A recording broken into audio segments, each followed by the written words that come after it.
Miss Kathryn Kauffman, all the way from Lexington, joining us here tonight.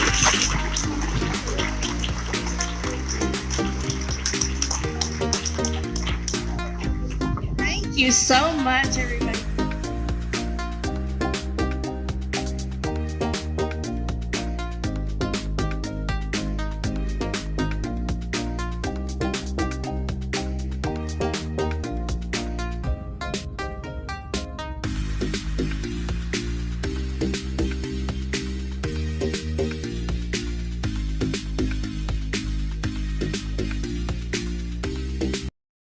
Hey, welcome to Monday Night Live in Lexington, everybody.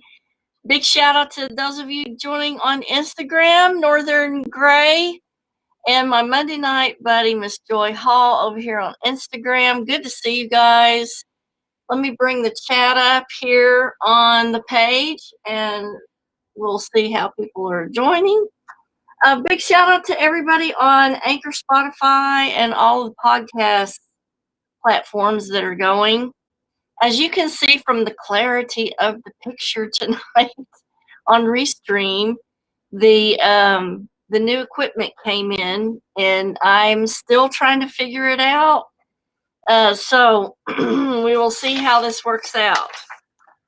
So big shout out to Susan Nisi. Yes, allergies are mildly better, not greatly better, but mildly better.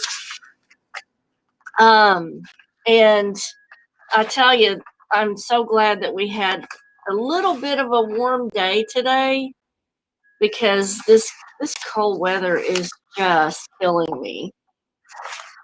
I was going to read off all the platforms that we're streaming to. Hopefully I can remember them. If you're on a certain platform, please give the show a follow. And if you're on YouTube, subscribe. And also hit the bell notification so that you get notifications on all of the uploads that are happening. So let's see here. Chat overlay, yes.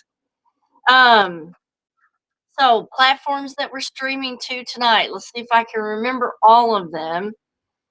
We are streaming to YouTube, Instagram, 2 pages of Facebook, okay, DLive, Twitch, and Periscope. And then all of the Anchor platforms, which is Anchor, Spotify, RadioCast, Google Podcasts, and I think 2 others, Breakers. We're on Breakers too. And so we're on a lot of different platforms. So welcome everybody. And if you're on the podcast platform and you see a donation sign, please give us a couple dollars to pay for all this equipment I just had to buy. Big shout out to Melissa Begley and Magical Monday, and big hugs to you, Miss Cleo. Big kisses to you, Miss Cleo. Tonight we're doing dream interpretation. I do this once a month, and so what I do is I let people email me their complex dreams, and I sit down over a couple hours on an afternoon and do the interpretation, and then I present them anonymously on the show. And so these are going to be anonymous interpretations, and hopefully the people that sent them in will be watching. Big shout out to KYGS Ryder, my other Monday night buddy over here on Instagram. Big shout out to my neighbor, Amber Bentine. Good to see you. Eating out, but still tuned in. Awesome. Tell us where you're eating out. Are you enjoying taco week? So this week is taco week, and there's going to be a lot of specials going on at the different places that offer that type of food. And so if you live in the Lexington area, get on the internet and look up Taco Week and find out who's got the special stuff for the weekend. Go by and, patronize local businesses and the local restaurants, and tell us what your favorite tacos are. So, yeah. Now, we are having a tequila tasting for my niece at the end of the week, so I didn't And we're having some really delicious tacos that night. And so I think I'm going to save my appetite for that. So OBC Kitchen, we are heading to Mexican tomorrow. Awesome. Awesome. OBC is a really good place to go if you want a specialty drink. Other places to go for specialty drinks that I like are Bourbon on Rye is a great place to go for a mixed drink cocktail. They pretty much know how to mix just about anything down there. And if you are tired of everything you've been drinking and you go in and you say, hey, just mix me something. Let's say you like tequila or you like gin, and you say, I like these two things, just mix me something. They will come up with something fabulous for you, promise you. Couple of things on housekeeping and such. Um, if you guys have been following the Facebook pages, you saw some interesting posts over the weekend. We David and I did little cameos in a movie this weekend that was filmed in Paducah, Kentucky. My son has a production company, Lawrence Family Productions and Lawrence SFX, Special Effects Productions. And so if you would hop over to my Facebook page and go to their page and do a like, um, it's going to be so interesting.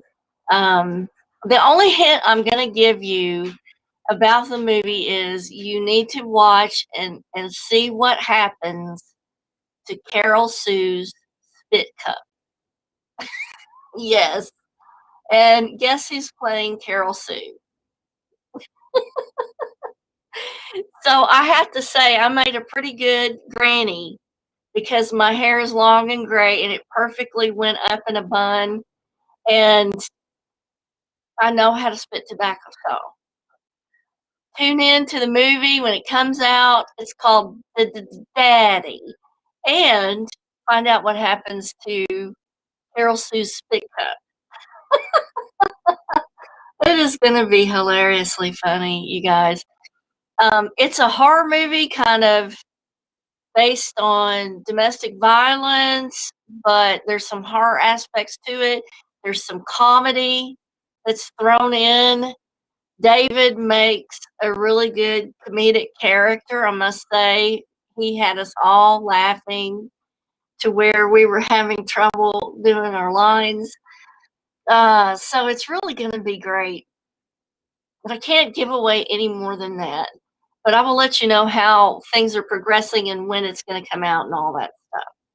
So let's get on to the dreams for April. Now, for those of you that are tuning in and you're not familiar with the show, these shows are every Monday night live on Facebook and all the other platforms at 7 p.m. Eastern Standard Time. And so what I do is once a month, I gather up everybody's dreams that have been emailed in, and we do a live interpretation anonymously on the show. And then these dreams are saved on the YouTube channel. Now, normally we have a topic that we go over on Monday Night Live. And, but once a month, I'm doing dream interpretation for everybody. Special shout out to Pamela Downey. Good to see you here tonight. So let's go over the first dream. It is so very interesting. I cannot wait till this person sees how I interpreted this. And I'm not going to give any names or anything because, like I said, this is going to be anonymous and I want to keep the person's anonymity. So this person is dreaming about a girl that they went to school with, and this girl had lost her mom, her stepfather, and a 1-year-old daughter in a home explosion that was 4 years prior. And they had not seen this person since 2001, had never met the baby. So the dreamscape goes like this. They're in the dream, and they're in an old farmhouse. And the girl is sleeping with the child on top of her chest. And as the dreamer walks into the room and notices her, the floorboards creak, waking her and the baby up as she says, "Oh no, not again." The dreamer reaches down and takes the baby, reassuring the mother it's okay. And walking through the house, passing through each room, they begin to notice that each room has someone in it. And and the people that are in the rooms notice the dreamer, with the last room having three young children standing together, staring at the dreamer. In the moment, the person who's dreaming realizes that the baby that they're holding has died in the explosion and they're carrying a ghost. And then they realize that everyone in the house is a ghost. And as they step into the kitchen, there's a man pictured with a green and plaid button up shirt and blue jeans. And they turn to the dreamer and say, "You should have listened to your friend. They were right." And at that point, the dreamer wakes up. So this is going to be a really interesting interpretation. So we're going to kind of go through it piece by piece. So, so the house, the old farmhouse, actually represents the subconscious of the dreamer, the actual dreamscape of the dreamer, and the things that are compiled within the subconscious.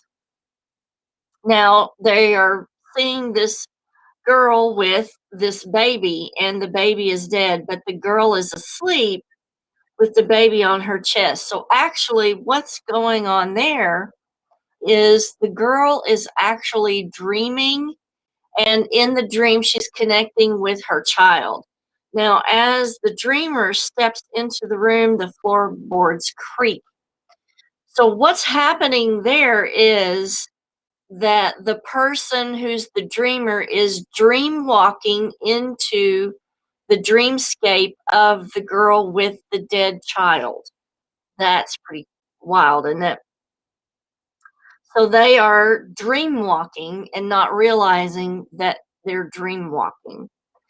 And I do have another video show on dream walking, what it is, how to do it, what precautions to take, and that type of thing. So I'll after the show, I will leave a link to the dream walking video in the comments after the show.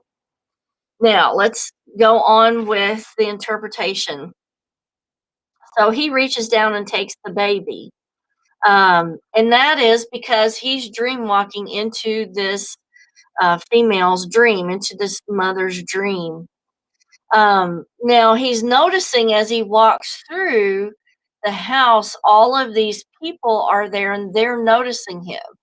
So what's happening there? And he realizes that everyone in the house is a ghost.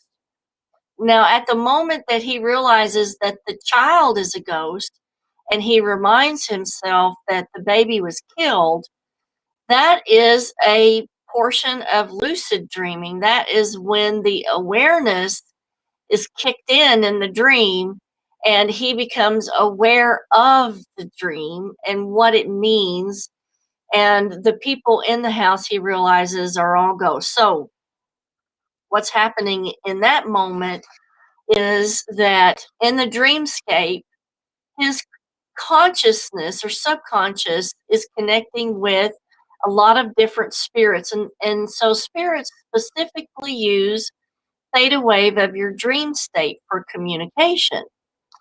And so because I feel like that this person is probably a natural medium, and so a lot of natural mediums will experience a lot of spirits that come to them in sleep for communication.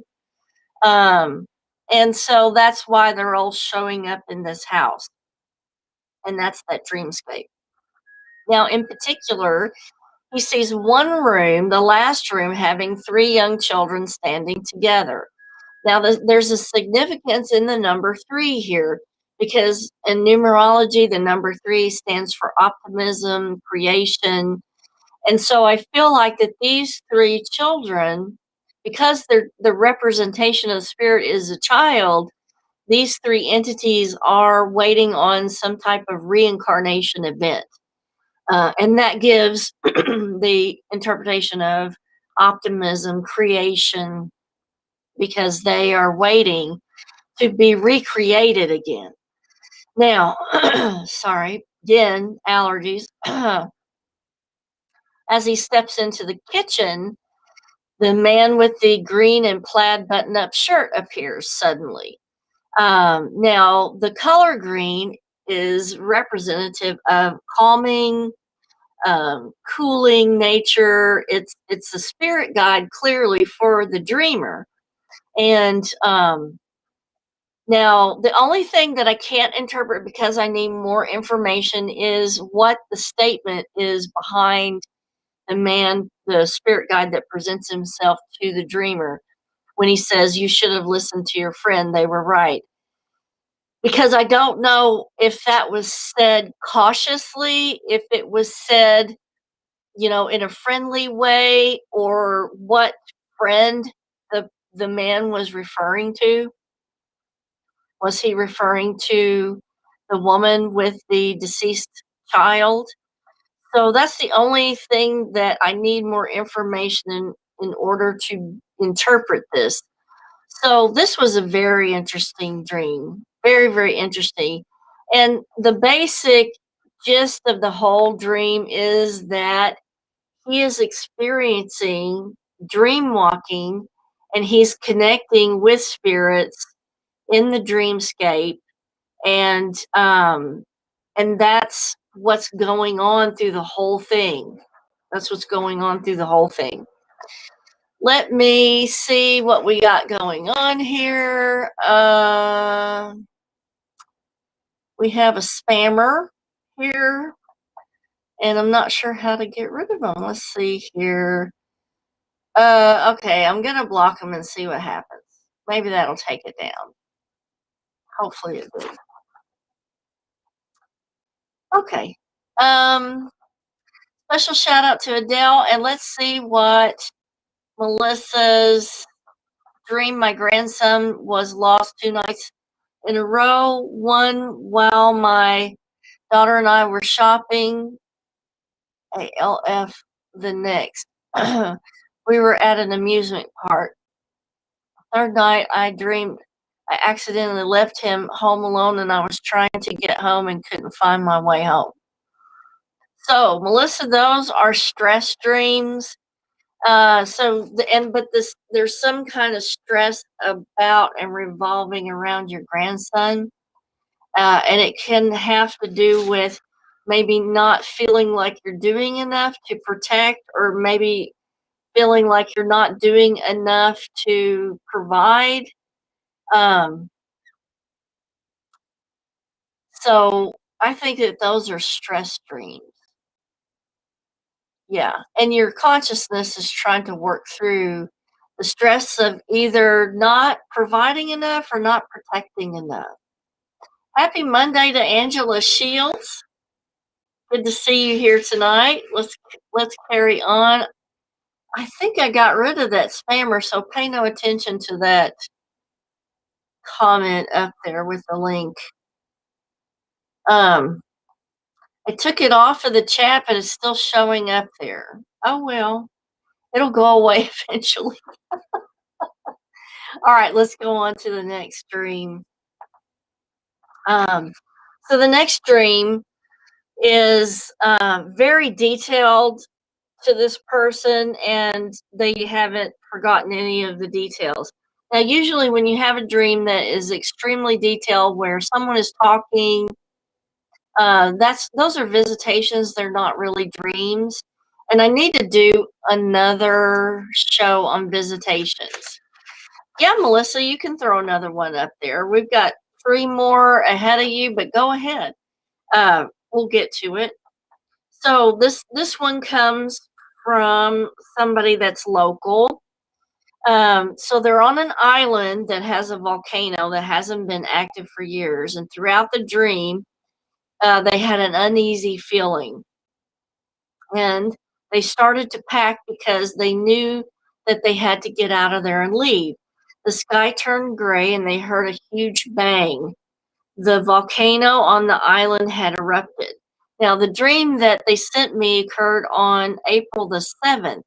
And as everybody knows, if you watch the news on April the 9th, St. Vincent's volcano erupted.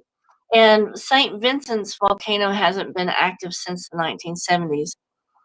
So they were looking at, of course, the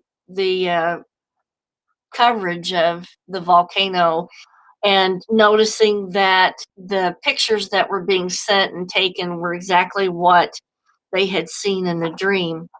But and so this kind of frequently happens. So the interpretation on that is that it is either a precognitive dream versus an increased signal from the new moon that happened right around past the night. So what does that mean? Okay. So there's two theories on this. When you're having a precognitive thought or dream, that means that you are seeing what's actually happening before it happens. But we now know that time is not measured linearly. It is more of a location in the space time continuum. So, my theory, instead of precognitively tapping into what happened before it happened, my theory is that the person's subconscious, and they're quite psychic, they picked up on the location in space time before the linear event happened because it had already happened in the space time continuum. And the dreamscape in the subconscious connects with the quantum field. And so, um, big events like that, they will be able to pick up on before, in our experience, they happen. But in the quantum field, they've already happened. I hope that makes sense.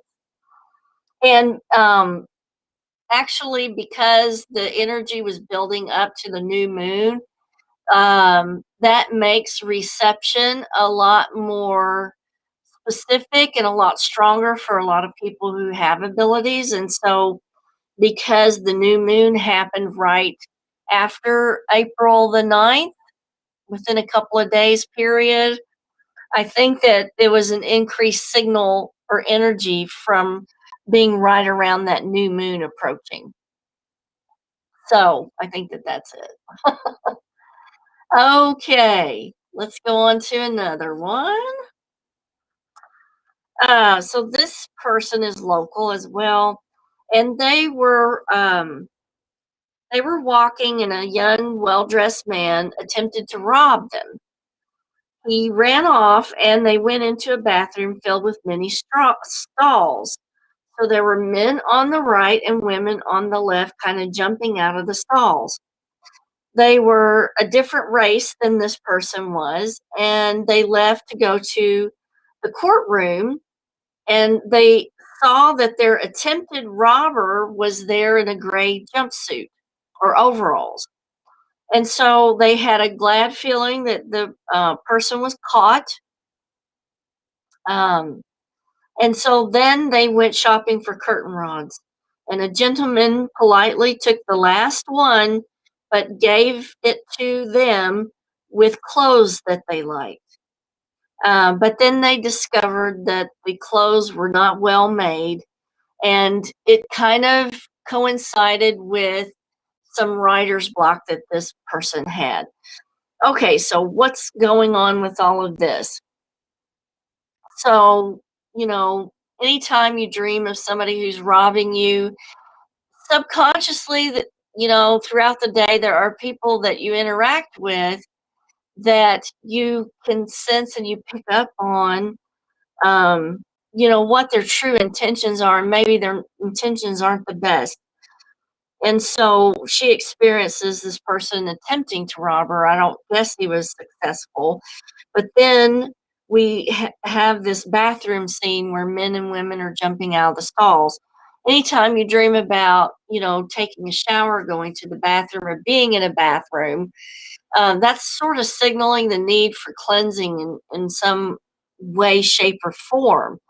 Now, she does see this robber get um, caught, and so she's glad that he's caught. but the color gray kind of represents dull, emotionless, flat kind of connotations, and that is connected to the robber. And so somehow she's feeling that someone has taken something from her, tempted to do that, and the person is represented in this gray, emotionless type of color. Now, here's another thing though. When she goes shopping for curtain rods, a gentleman politely takes the last one, but then gives it to her along with clothes that she likes. But then she finds out that the clothes are not well made, which means that there's confliction within the psyche about people being nice to her or giving her gifts, but then she's kind of feeling her subconscious is trying to tell her they have ulterior motives underneath, or maybe what they're giving you isn't exactly what it was put out there to be. And so, she's realizing a lot of stuff that she's given isn't really what it presents as upfront. And so this kind of was instrumental in a little bit of writer's block, because the subconscious is struggling with these concepts. And that's why these things come out in dreams, is because your subconscious really wants you to try to deal with these things. And so they present it in the language of the subconscious, which is visual images and scenarios, so that your psyche can work through these things. So let's see. Joshua says, "Hey there, Catherine. Long day at work. Just remembered." Okay. Yes. Good to see you here, Joshua. Let's dive into Melissa's dream here. And this is her second dream. "I'm an old woman in this old farmhouse. There are lots of rooms, and there were so many things hanging in the walls. You could barely see the wood. All kinds of interesting things. The bedrooms were empty, but there used to be young girls of various ages staying in them, but they had moved out. I knew I had to stay there until the last girl moved out, but the only one there was me as the old woman. There was also a fireplace made of emeralds and a small cabin out back where a broken down old man lived who chopped wood and shoed horses. He spoke to me now at my age about the old woman in the house, said she had always been there. He could not remember a time when she wasn't. I was trying to determine who she was, but never could." Okay, that's an interesting one. One of the reasons I encourage you guys to email me these readings before the show is I really like to sit down and take my time with them and, kind of analyze the intricacies of it and not just glance over it. I don't do a really good job just glancing over it on the show. I feel like I need to dedicate more than just like 1 minute to looking at it and trying to figure it out, because there are so many things that we can miss. So this one, Melissa, is really complex. The old farmhouse represents old thoughts, old feelings, like old fashioned. So it might be something about things being outdated. There are lots of things hanging on the walls where you can't see hardly the wood, but they're interesting. So that is a lot of information there, and I really need to know what kind of things are hanging on there. Are they old fashioned things? Are they pictures? Are they, what exactly are they hanging on the walls? Because that can represent ideas and concepts. Now, let's see, the bedrooms were empty, but there used to be young girls of various ages staying in them. So, like, is this a convent? Is this a orphanage? Is this a girls' home? And so she is picturing herself as this old woman. This can even be like a past life memory of being a house mother. Maybe even there's also a fireplace made of emeralds. Again, there's some kind of significance to emeralds and the metaphysical meaning of emeralds. But if I were sitting down doing their interpretation, I would look up the metaphysical meaning of emeralds and be able to give it to you on the show. But we can't do that on the fly here.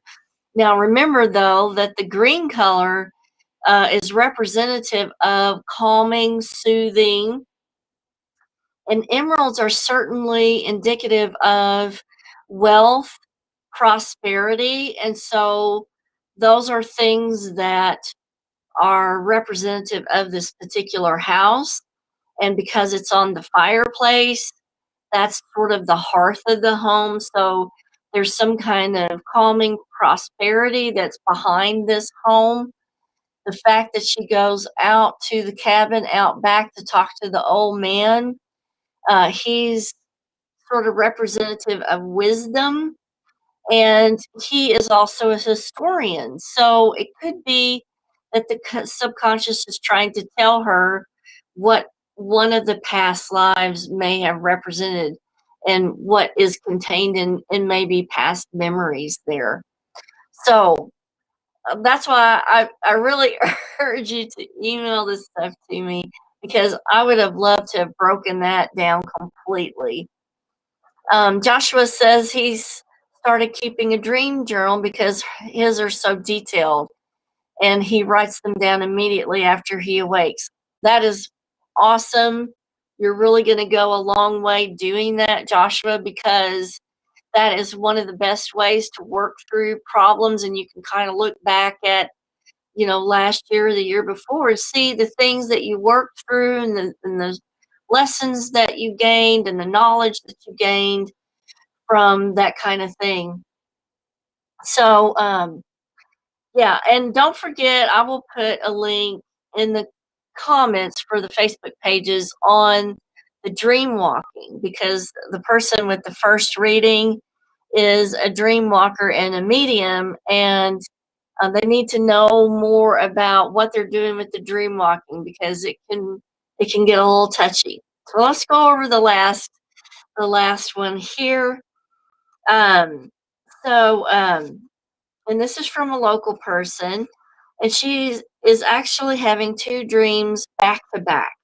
And so she's dreaming that she's playing a game, and the game is really popular. And she went in to play the game, and the game is in a box, and she noticed that she's in the box and they're playing the game, and there are snakes in each corner. But they're still playing the game. And so in real life, she has to get up and go to the bathroom. And she gets back into bed and continues the dream. And so the dream continues where her husband, who's passed on, uh, makes the bed before she gets back in it in her dream. And then he shows up and she asks him, "Please don't leave me." And he says to her that he will never leave unless he dies. And then he brings her coffee. And then she remembers having to light two candles that were burned out. And then she lays her head in his lap and asks him again not to leave. And then she has to wake up again. This one was very interesting and really cool to interpret, because thing, and snakes can either be dangerous or actually they can be quite healing. And so there's a healing that needs to take place in the relationship between her and her deceased husband, because she's saying to him, "You left me or don't leave me." And he's saying that he would never leave unless he died. But of course, he died. And so, what he's trying to tell her, this is a type of a visitation. So, what he's trying to tell her is, "It's not my fault. I did die." And then he brings her coffee, and the coffee kind of represents her having to stay in the physical and him having to stay in the spirit.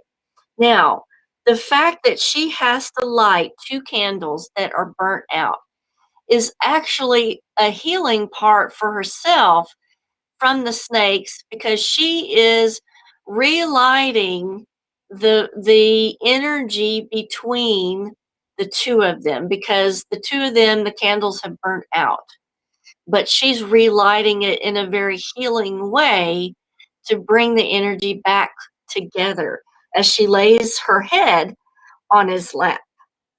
I thought that was so sweet. What is such a good dream. So, so a lot of healing can take place between spirit and people that are still here in the dreams. And so let's see here. Oh, so Joshua says the dream about the baby and seeing the dead people in the house was one of the ones I wrote down. Yes. And since you joined the show late, you'll probably have to rewind and watch it, because that was so cool. That was such a cool dream to interpret. And that was the one that I said the person who's dreaming is a dream walker.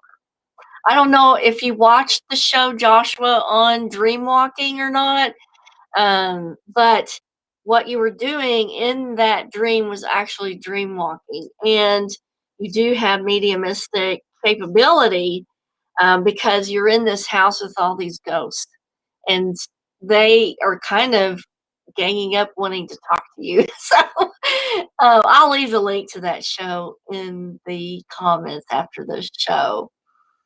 Um, so yeah, those are all the dreams that we have tonight. Don't forget, I do this once a month. So if you want your dream interpreted, go ahead. You can email me anytime you want. Let me drop my email in the comments here in the chat. Just email it, and I will present it on next month's show for May.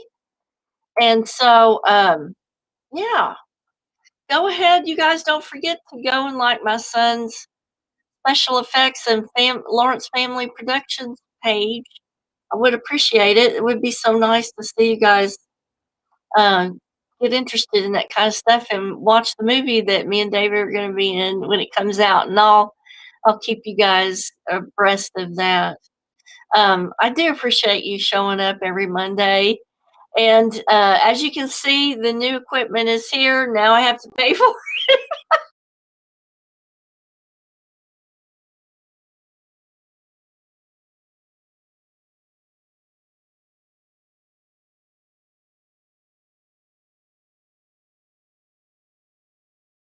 And the old equipment together with tape and stuff. So, Joshua, you have a great week. And everybody else, you have a great week too. Kisses from Kentucky. And I will see you guys next Monday night for another paranormal show. Later.